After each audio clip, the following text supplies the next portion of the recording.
Over come, அதாவது ஜெயிக்கிறதுனா என்னன்னு தெரியுமா? நம்ம எல்லாத்துக்கிட்டையும் இச்சைகளால நிரம்பிய மாம்சன்ற ஒண்ணு நம்மள கடவுளோட சித்தத்துக்கு எதிரா செயல்பட வைக்க, சிந்திக்க வைக்க நமக்குள்ளேயே இருக்குங்க. இச்சைகளால நிறைஞ்ச இந்த மாம்சத்தை ஃபைட்டுக்கு, அதாவது சண்டைக்கு ரெடியா இருக்கிற ஃபுல்லா எதிரிகளால நிறைஞ்சிருக்கிற நம்ம ஜெயிச்சே ஆகணும்ன்ற ஒரு ஆர்மி கேம்புக்கு நிகராவே சொல்லலாங்க. அப்புறமா எண்ணங்களாகவோ உணர்ச்சிகளாகவோ மாம்சத்தின் மூலமாக வரக்கூடிய இந்த இச்சைகளினால நம்ம சோதனைய ஒவ்வொரு நாளும் ஃபேஸ் பண்ணிக்கிட்டு இருக்கோங்க.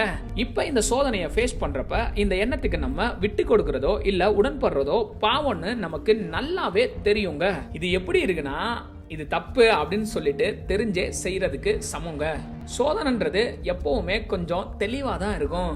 அதனாலதான் நம்ம என்ன பண்ணணும்னா, ஒரு முடிவுக்கு வரணும். பேட் தாட்ஸ், அதாவது அந்த பாவ எண்ணம் நமக்கு தோன்றப்ப நம்ம பாவம் செய்யல, சம்டைம்ஸ் அந்த பாவம் நம்மளை அழுக்காக்கி விட்டா கூட அந்த சோதனையை ஜெயிக்கிறதுக்கு ஒரு வாய்ப்பா அதை நம்ம எடுத்துக்கிறோனுங்க.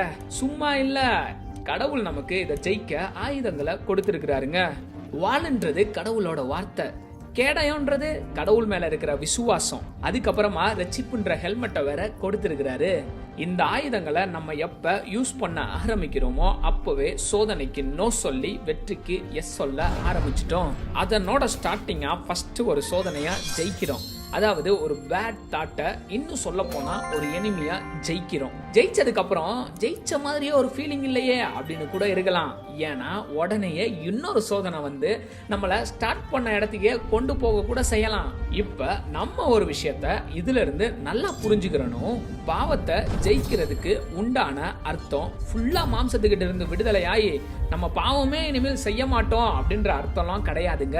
அதாவது நம்ம ஒரு சோதனையை ஜெயிச்சிட்டோம்னா அது நிச்சயமா வெற்றி தான். அதுக்காக நம்ம திரும்ப திரும்ப அந்த பாவத்துக்குள்ளேயே, அதாவது சோதனைக்குள்ளேயே விழ மாட்டோன்ற எந்த உறுதியும் கிடையவே கிடையாதுங்க.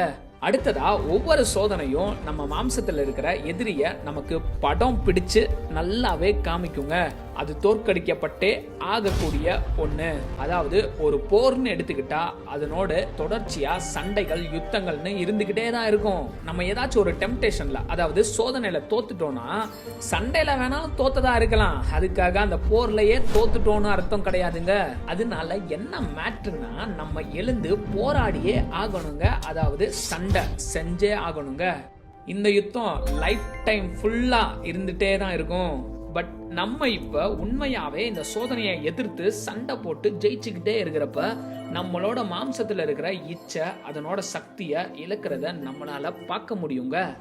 இப்படியே நம்ம தொடர்ச்சியா ஜெயிக்க ஜெயிக்க ஜெயிக்க ஜெயிச்சுக்கிட்டே இருக்கிறப்ப நம்ம ஈஸியா பாவத்துல விழுந்து போகாமையே இருப்போங்க. இந்த பாவம் எனக்கு தேவையில்லைன்னு சொல்றது ரொம்பவே ஈஸியாவே மாறுங்க. நம்மளும் சின்ன சின்னதா சேஞ்ச் ஆகிக்கிட்டே இருப்போம். நிச்சயமா நம்மளும் ஒரு நாள் ஜெயிக்கிறவங்களா மாறுவோம். ஏன்னா நம்ம இயேசுவோடு கூட சிங்காசனத்துல அமர்வோன்றது அவர் நமக்கு கொடுத்த வாக்குறுதிங்க. என்னன்னா, வெளிப்படுத்துதல் 3:21 சொல்லியிருக்கிறாரு, நான் ஜெயம் கொண்டு என் பிதாவினுடைய சிங்காசனத்திலே அவரோட கூட உட்கார்ந்தது போல ஜெயம் கொள்ளுகிறவன் எவனோ அவனும் என்னுடைய சிங்காசனத்தில் என்னோட கூட உட்காரும்படிக்கு அருள் செய்வேன் அப்படின்னு. இந்த மாதிரி பாவத்தை ஜெயிக்கிற வாழ்க்கைய வாழ்றதை காட்டிலும் சிறந்த அழைப்பு இங்க வேற எதுவுமே கிடையாதுங்க.